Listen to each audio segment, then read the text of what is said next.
तो 2010 से लेके 2019 तक का जो टाइम पीरियड था, ये जो दशक था, इसको ब्रिक्स का दशक माना जाता था। आज खैर ब्रिक्स का जो भविष्य है बहुत धुंधला है। बहरहाल दो इंपॉर्टेंट इनिशिएटिव्स जो कि ब्रिक्स के द्वारा Brazil, Russia, India, China, south Africa, दो ऐसे इंपॉर्टेंट इनिशिएटिव्स ब्रिक्स के द्वारा जो 2015-16 में शुरू करे गए थे, वो थे AIIB यानी कि Asian infrastructure and investment bank, और दूसरा जिसको हम ब्रिक्स बैंक कहते हैं, the new development bank, NDB। और ये दोनों इनिशिएटिव्स को बहुत ज्यादा कवरेज मिली थी, खास करके 2014 से लेकर 2017 के टाइम पीरियड में।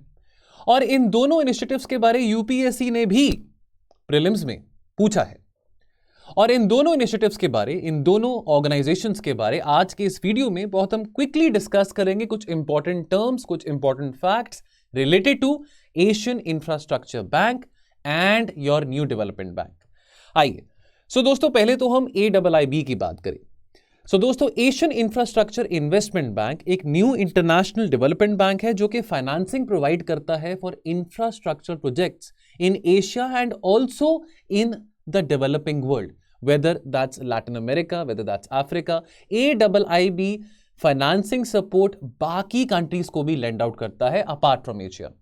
अब आपको यह बात पता हो, क्योंकि हम फैक्चुअल बातें यहां पे डिस्कस कर रहे हैं, और फैक्चुअल बातों में हमको खास करके ख्याल रखना है क्योंकि प्रीलिम्स पास में है, तो कोई फैक्ट्स हमारे इन ऑर्गेनाइजेशन से रिलेटेड, बॉडी से रिलेटेड कुछ मिस ना हो। ये आपको पता हो कि AIIB के ऑपरेशंस 2016 में शुरू हुए थे। AIIB का जो हेडक्वार्टर है वो चाइना की राजधानी बीजिंग में है, और बाकी भी डेवलपमेंट बैंक्स है, AIIB उनमें से एक है।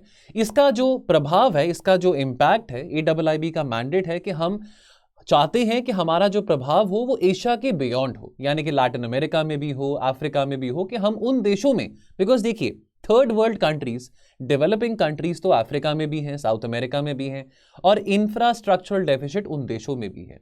तो इनकी कोशिश है कि कैसे वहां पे भी इंफ्रास्ट्रक्चरल डेफिसिट को कम किया जा सके। चाइना के जो प्रेसिडेंट है शी जिनपिंग, उन्होंने ये आइडिया एशिया इंफ्रास्ट्रक्चर बैंक का एपिक समिट जो कि बाली में 2013 में हुआ था, वहां पे दिया था।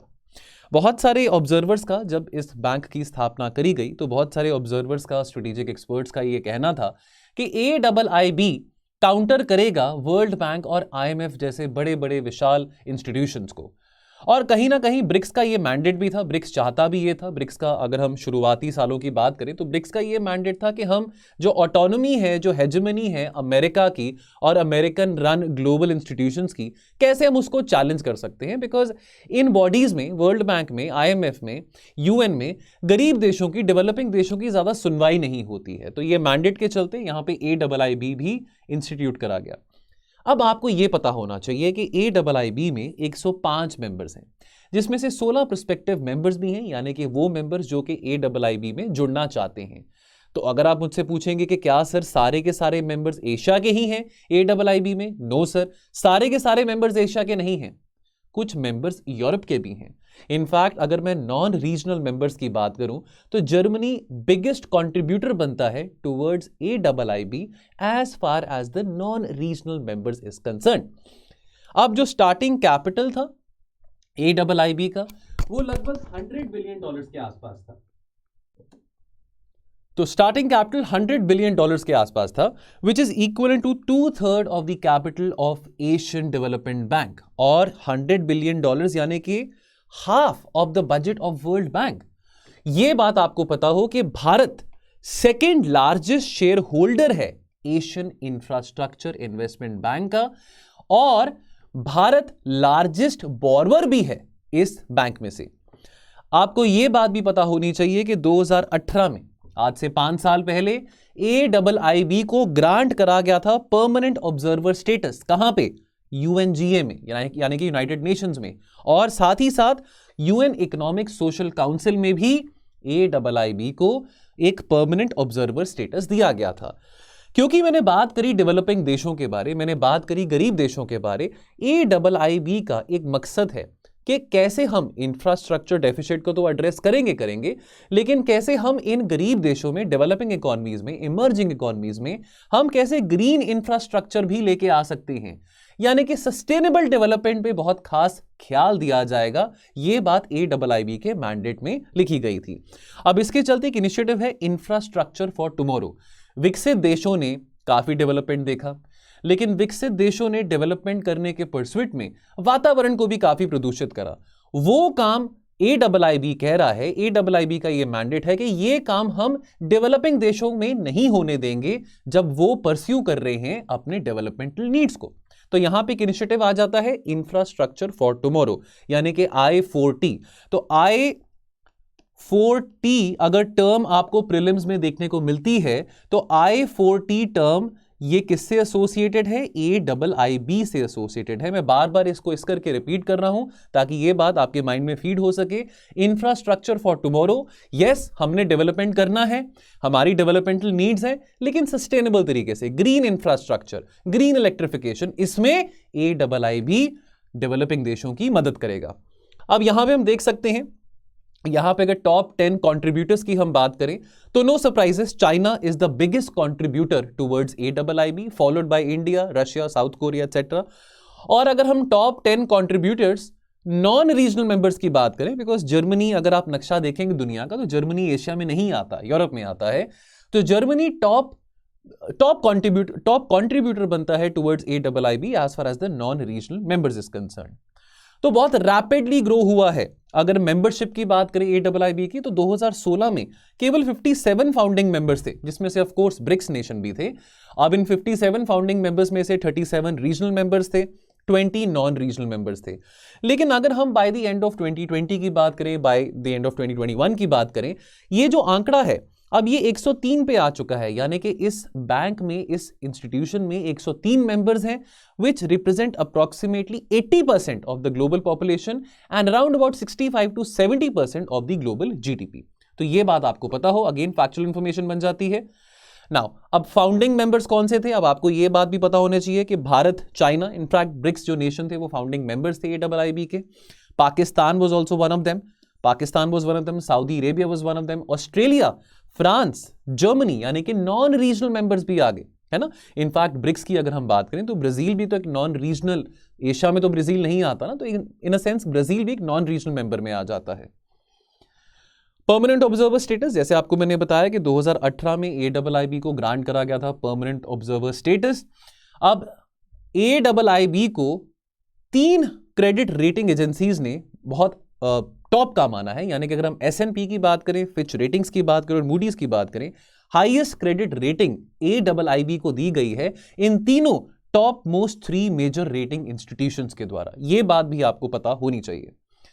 अब share holders of the AIIB की बात करें, जैसे आपको मैंने बताया था कि चाइना लार्जेस्ट शेयर होल्डर है, 26.61% वोटिंग शेयर है AIIB में चाइना का, and this is followed by India.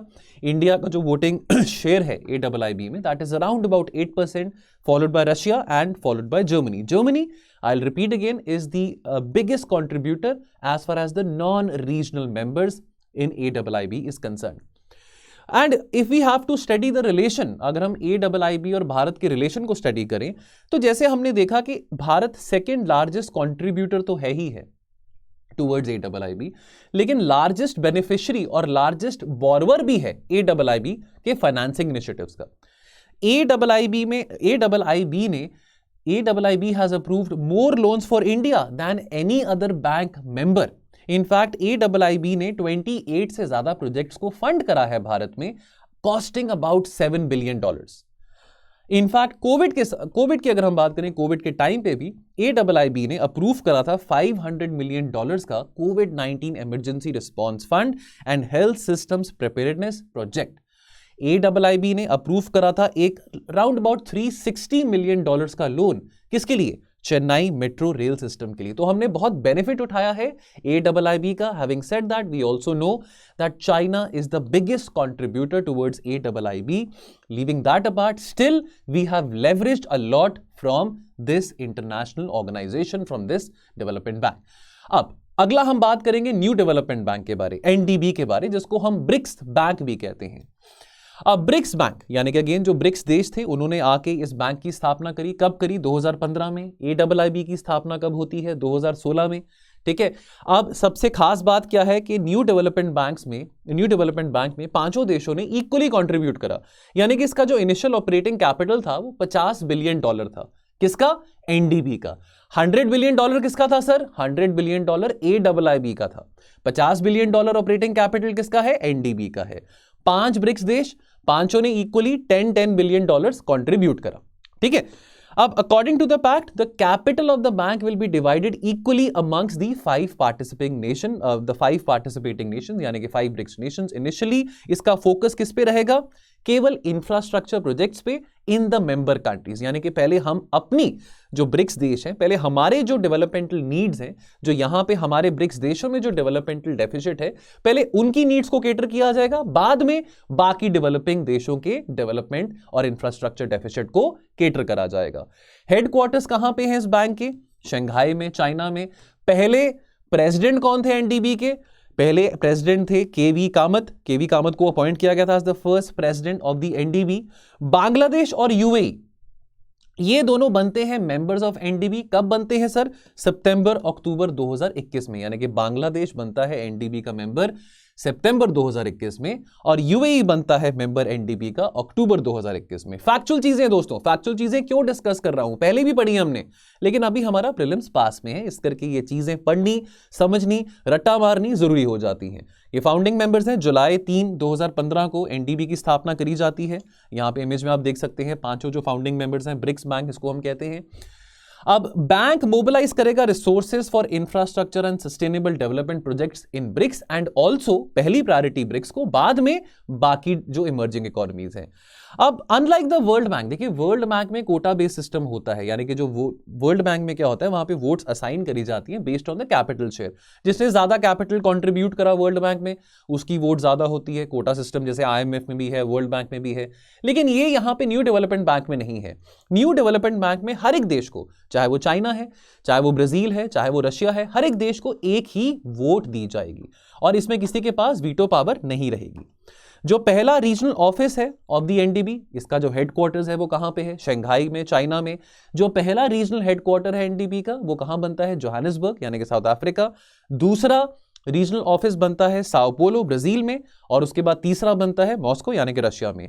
यह बात आपको पता हो, प्लीज नोट करें, इजिप्ट और पैराग्वे ये दोनों भी एनडीबी के मेंबर बनना चाहते हैं, तो ये प्रोस्पेक्टिव मेंबर्स हैं एनडीबी के। याद करें, अभी आपको मैंने बताया था कि कुछ प्रोस्पेक्टिव मेंबर्स होते हैं, कुछ फाउंडिंग मेंबर्स होते हैं। प्रोस्पेक्टिव मेंबर्स वो होते हैं जो कि चाहे वो एनडीबी हो, चाहे वो AIIB हो, इन बॉडीज के मेंबर्स जो बनना चाहते हैं उनको प्रोस्पेक्टिव मेंबर्स कहते हैं। अभी ये मेंबर्स नहीं बने हैं। फोकस एरिया क्या है? फोकस एरिया एनडीबी का क्लीन एनर्जी, ठीक है, एनर्जी एफिशिएंसी, ग्रीन एनर्जी की बात आ जाती है, ट्रांसपोर्ट इंफ्रास्ट्रक्चर हो गया, वाटर सैनिटेशन हो गया, environmental protection, sustainable development, social infrastructure, education हो, हेल्थ हो, स्कूल्स खोलना हो, and very importantly digital infrastructure. ना कैपिटल स्ट्रक्चर और सब्सक्रिप्शन की बात करें तो जैसे आपको मैंने बताया इनिशियल कैपिटल कितना था? $50 बिलियन का, यानी कि लगभग 1 लाख शेयर, यानी कि 100,000 मींस 1 लाख शेयर हर एक, यानी कि Brazil, Russia, India, China, south Africa को रिस्पेक्टिवली एलोकेट करेंगे। तो टोटल कितने बने? यानी कि 5 लाख शेयर पांचों देशों के मिला के, एक देश को मिले 1 लाख शेयर। 1 लाख शेयर की क्या वैल्यू थी? $10 बिलियन, ठीक है। चलिए, initial subscribed capital was equally distributed amongst the founding members. तो 5 फाउंडिंग मेंबर्स थे। अब यहां पे हम देख सकते हैं 5 फाउंडिंग मेंबर्स की क्या कंट्रीब्यूशन रही थी। अब यहां पे आप देखें कि बांग्लादेश और यूएई ये दोनों 2021 में सितंबर एंड अक्टूबर रिस्पेक्टिवली, बांग्लादेश सितंबर 2021 में और यूएई अक्टूबर 2021 में एनडीबी के मेंबर्स बनते हैं। लेकिन अगर हम ब्रिक्स की बात करें, इनका जो कंट्रीब्यूशन था टुवर्ड्स द एनडीबी वो इक्वल था। अगर बांग्लादेश और यूएई की बात करें तो जो शेयर सब्सक्राइब्ड हैं टू बांग्लादेश वो 9,420 हैं और शेयर सब्सक्राइब टू यूएई 5,560 हैं। तो डेफिनेटली जो सब्सक्राइब कैपिटल है ऑफ यूएई एंड बांग्लादेश वो भी डिफर करेगा। तो जहां पे बांग्लादेश ने $942 मिलियन कंट्रीब्यूट करे हैं टुवर्ड्स द एनडीबी, वहां पे यूएई ने $556 मिलियन कंट्रीब्यूट करे हैं टुवर्ड्स द एनडीबी। बाकी ब्रिक्स देशों ने $10 बिलियन रिस्पेक्टिवली कंट्रीब्यूट करे हैं। और अगर आपसे पूछा जाए कि एनडीबी का अभी प्रेसिडेंट कौन है, फाउंडिंग प्रेसिडेंट तो केवी कामत थे, अभी जो प्रेजेंट प्रेसिडेंट हैं एनडीबी के, उनका नाम है मार्कोस त्रुयो। सॉरी, और एनडीबी की जो पार्टनरशिप होती है, एनडीबी की पार्टनरशिप्स देखने को मिलती है with the national development banks, with the multilateral development banks, चाहे वो एडीबी हो, ठीक है। कमर्शियल बैंक्स की बात करें, कमर्शियल बैंक्स चाहे वो किसी भी कंट्री में हो, amongst the members of the NDB, multilateral institutions हो, एंटरप्राइजेस हो, एंटरप्रेन्योरशिप की हम बात करें, स्टार्टअप्स के साथ काफी कंट्रीब्यूशन एनडीबी की रहती है, उनको फंडिंग मिलती है एनडीबी के द्वारा। यूनिवर्सिटीज की बात करें या हम एनजीओज या सिविल सोसाइटी की बात करें, तो NDB from time to time in सभी बॉडीज के साथ, इन सभी ऑर्गेनाइजेशन के साथ कंट्रीब्यूट करता है, पार्टनरशिप देता है और इनकी नीड्स को फाइनेंस भी करता है।